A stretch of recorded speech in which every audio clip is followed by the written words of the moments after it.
Tools are meant to be there while you need them, but not meant to be a crutch. So if it helps somebody come into the community and feel welcome, then why not use every tool in the toolbox until folks are really comfortable and feel as though they are just a part of the community, no matter who they are, what language they speak, what difficulty they might have in getting to their seat. It doesn't matter. In the gospel reading for today, if there are deaf people in an auditorium or something, maybe the church presenter or the priest, the chairs could be kind of staggered, or you could have video screens with a camera on the priest or whoever is presenting so that you can see the sign from the back instead of having to look around people. Here at St. Francis Deaf Catholic Church, we have something called Handing On the Gospel, and that's a Facebook Live event where we will film the readings for the coming Sunday. We also use a lot of PowerPoint to ensure that everyone is able to understand the communication. Some is in English and Spanish.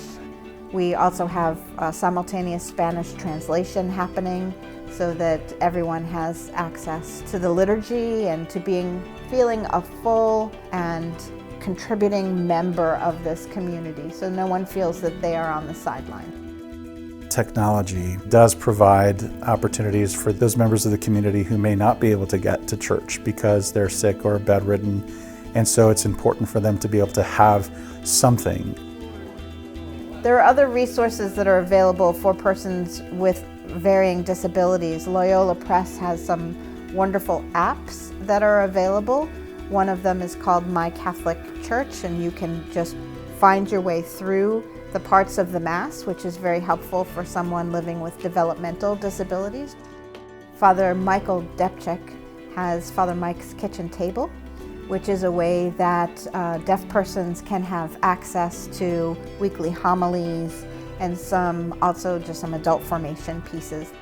So while technology is great, and it's especially when we use it at the service of helping to get the message out, the human touch, the human experience in going to Mass and being with your brothers and sisters in the church, that is so important to community, and it's so important to communion. It's important to being members of the body of Christ. We have to be able to see one another, to encourage one another, to talk with one another, and to be open and honest with one another.